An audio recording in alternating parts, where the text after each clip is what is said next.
A very good evening. And the drama in the national resistance movement, or is it over the position of the presidency, continues in this country. We started this discussion 3 weeks ago, and a lot of events and a lot of water has passed under the bridge since then.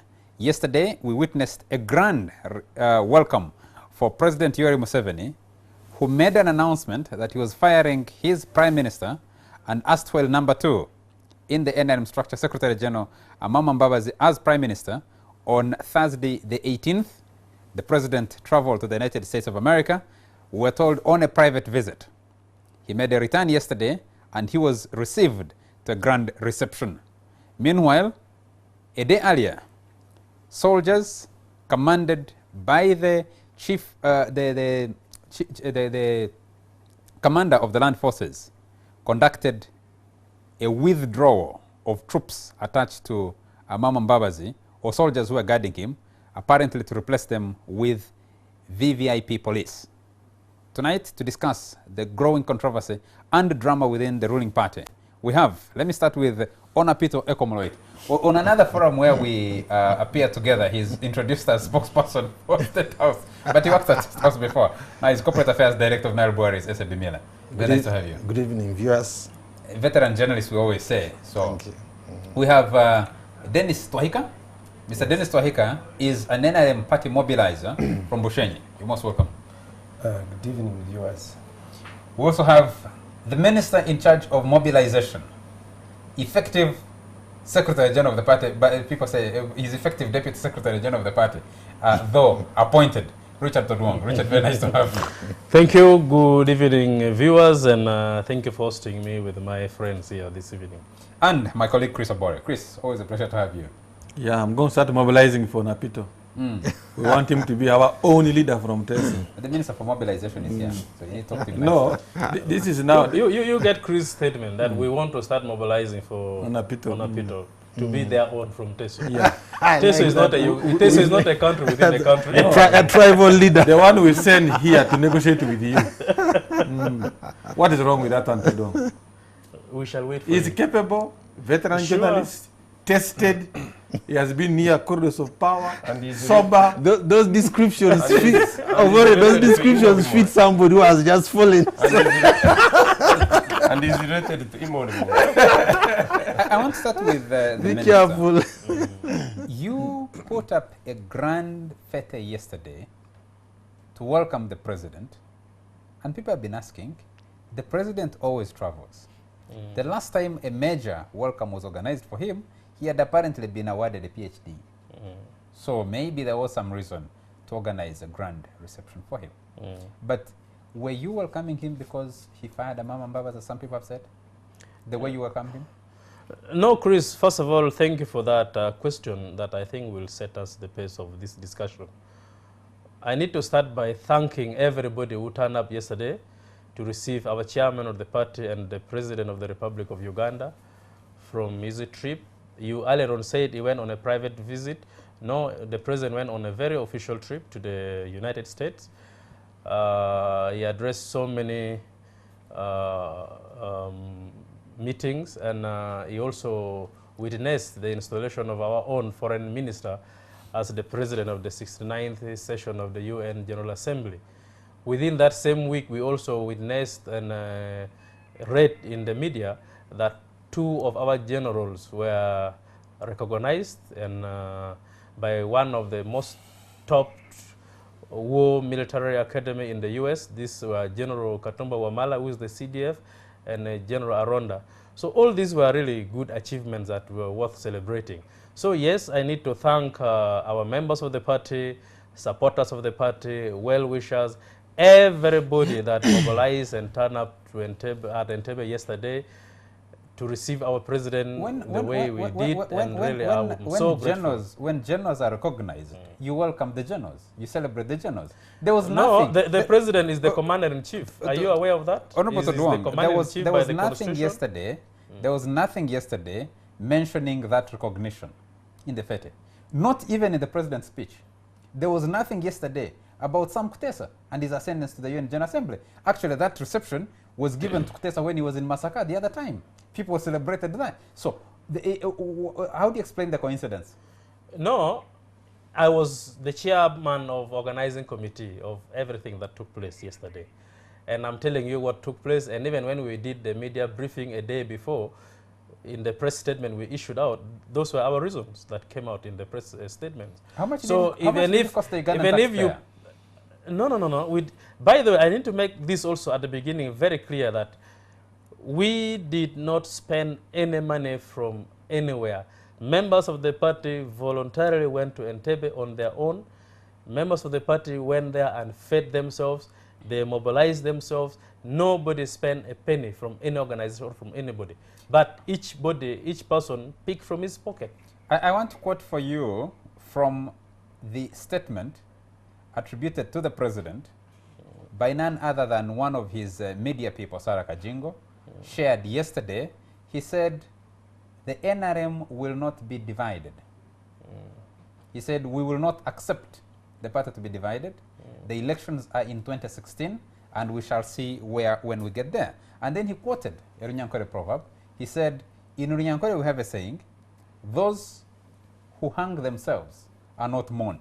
This doesn't seem to fit into either the climate change agenda for which he was in New York. It doesn't fit into the where you say Uganda took leadership. It doesn't fit within the recognition of the Ugandan generals. It doesn't fit. You see, when a president gives a keynote speech or he talks to people, he's at liberty really to speak about any other subject that is beforehand. And indeed, as he was entering the mayor's garden yesterday, there were so many people who were shouting, telling him a lot of things. And even when he was giving his speech, I would hear people talking from the crowd. And I think he was making such statements in response to what others were saying from the crowd. But it wasn't part of his initial address to the crowd. But yes, the NRM party will never be divided. And indeed, it will never be divided. We are one, and indeed we are still one. We shall continue to be a force to reckon with. And by the way, for anybody who thinks that anything can divide NRM or can weaken the party, we are getting stronger by the day. Two, it's a fact. And I'm making that statement in reference to. It is a fact that even in our cultures, when you hang yourself, you are not. In my culture, actually, you're even caned for hanging yourself. So who in the NRM has hanged himself or herself? Well, you might need time to ask the president because he was only made the statement. No, but I'm just repeating that what is stated are the facts, culturally and you're just socially. Describing that in a very dramatic way. You say you actually even caned first before you. In my culture, in a Chole culture, before you are buried, you are caned. You're the minister if you hang yourself. You're the minister for mobilization. Your office is at Plot 10 Chad on the road. Meaning that the Ugandan taxpayer pays you to do party work. No, the party NRM does not in any way get its money from government to do its work. The money that we get, I am a member of parliament representing my constituency and I stood on an NRM ticket. So the I contribute money to my party monthly. It's deducted from my earnings. No, you didn't understand you didn't understand my question. Yes, my I am question a minister. You're saying you I are am a minister yes. whose ministry sits at the party headquarters. So the party is helping Ugandans to accommodate its minister. I have my official ministerial office at the office of the president, which is just across the road here, within the Twin Towers. If you come to third floor, you'll find my government office there. And the one at the party, it is the party office, and I go there as a party cadre. Okay. Dennis, let me turn to you briefly. What is happening in your party? My NRM political party is under siege. And it is under siege by the likes of the minister. There is, from the time of Changwanzi. February? Yes. When my brother and the minister Todonga and his group organized a coup against the NRM party. So many ugly developments have come up.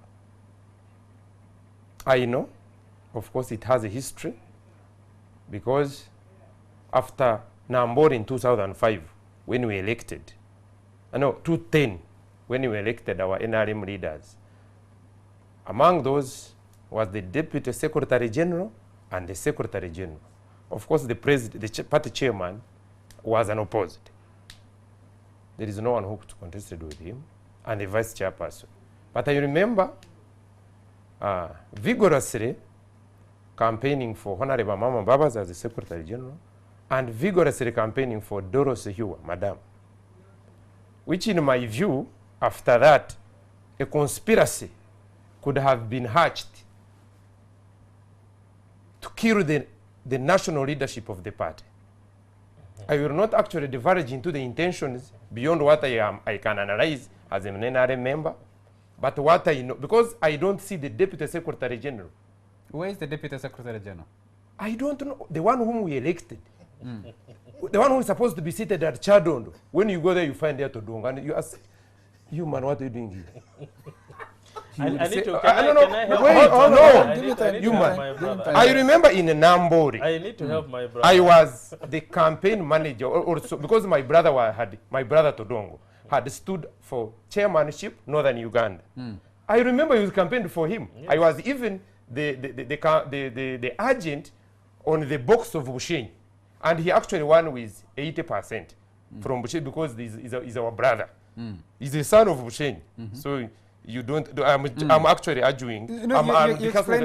You can see. But now when I actually go to Chadondo, and I don't see Doros Sehiwa, I don't see Honorable Amama Mbabazi, I see Honorable Todongo seated in a place where the Deputy Secretary General, I don't know whether Hiwa failed. They should have told us as members.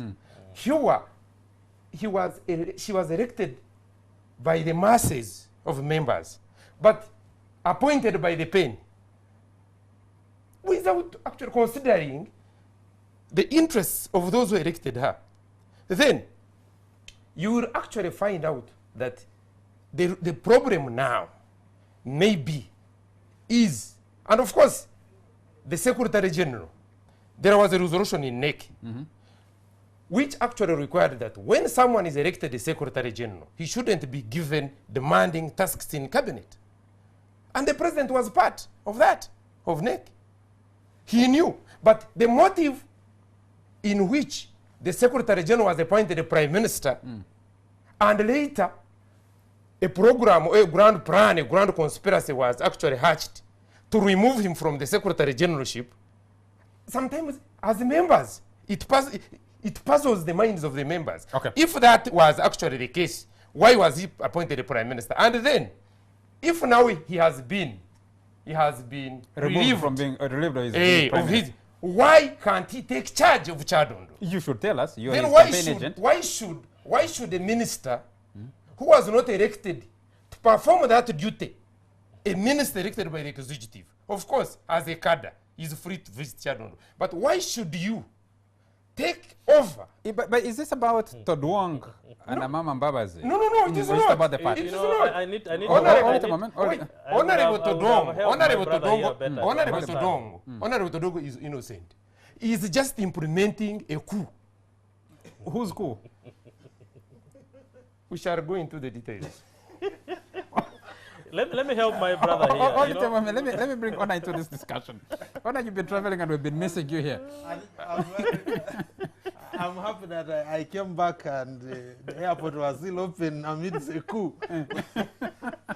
But to me, all the happenings, I must give credit to Yoweri Museveni. For one, hate him, like him, I think he's really played this game at its best.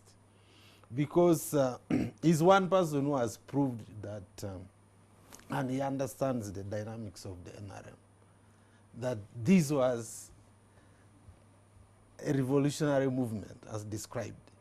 And ultimately, it's about the leader. Anybody who has power radiates the power of the leader.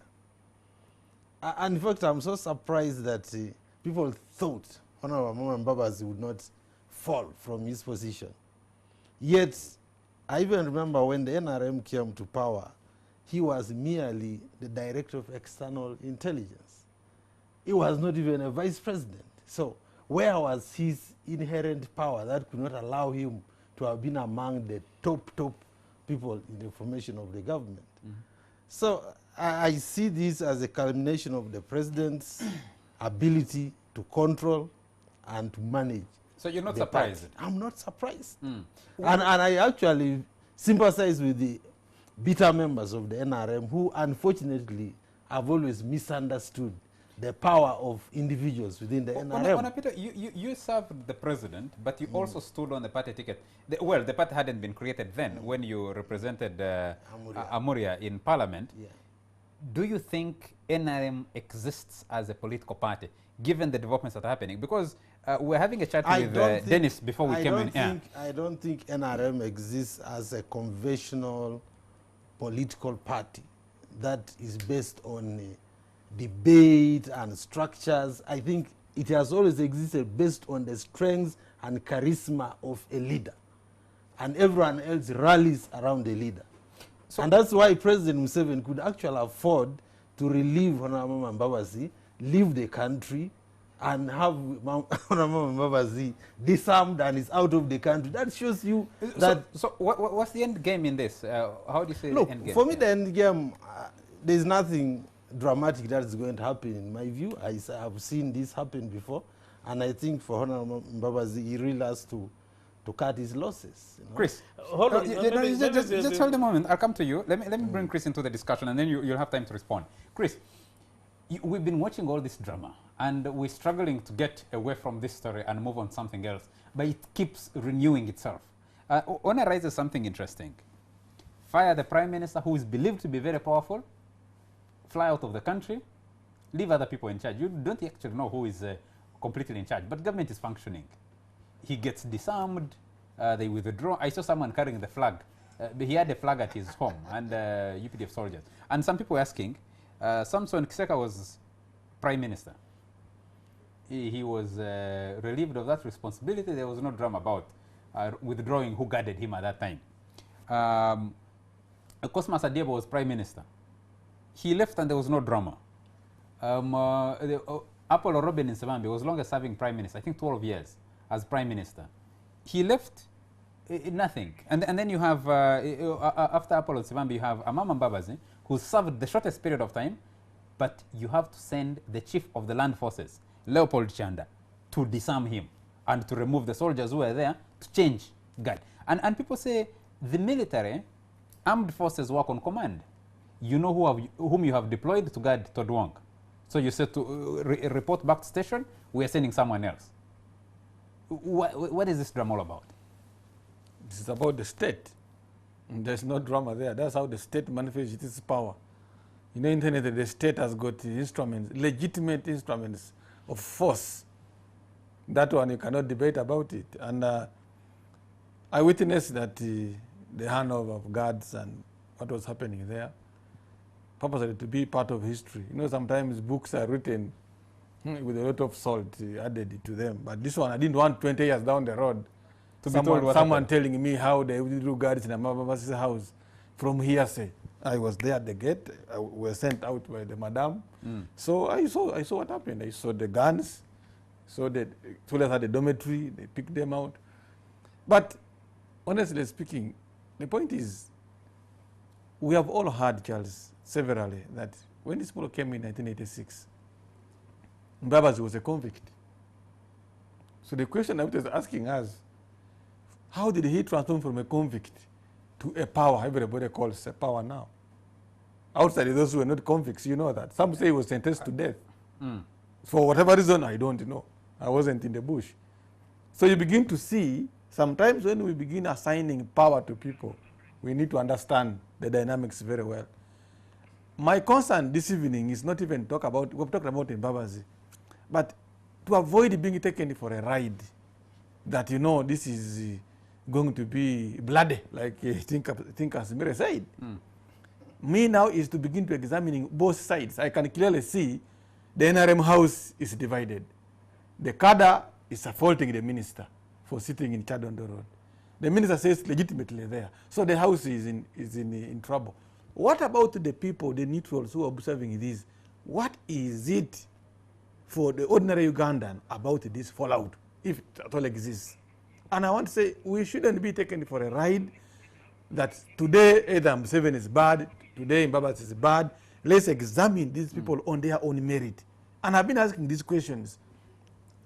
The fallout we are talking about here is not on ideological differences between the Museveni and Mbabazi. The fallout simply is people have gathered enough. They still want to be in charge of gathering. And I am to tell you, Charles, these people are fighting. If you know who they are, people own islands in this country. Wetlands are being destroyed. We'll go into that in a moment. People are fighting. I need to respond Charles, to we'll go into see, that in a Charles, moment. people are fighting of big deals. When we talk about international connection, Chris, we need to be taking the break, and then I'll come to the minister first after the break. But the question, you said Mbabazi was a convict. Convicted by who? Why? by the bush, those who came from the bush, the story we are getting, they had convicted him in their own courts, whatever courts they had. So from a convict to that powerful person, then they must tell us how these people rose to that level. Honorable Todong, could you just kindly hold it? I'll start with you when we come out of a short commercial break. We'll be right back.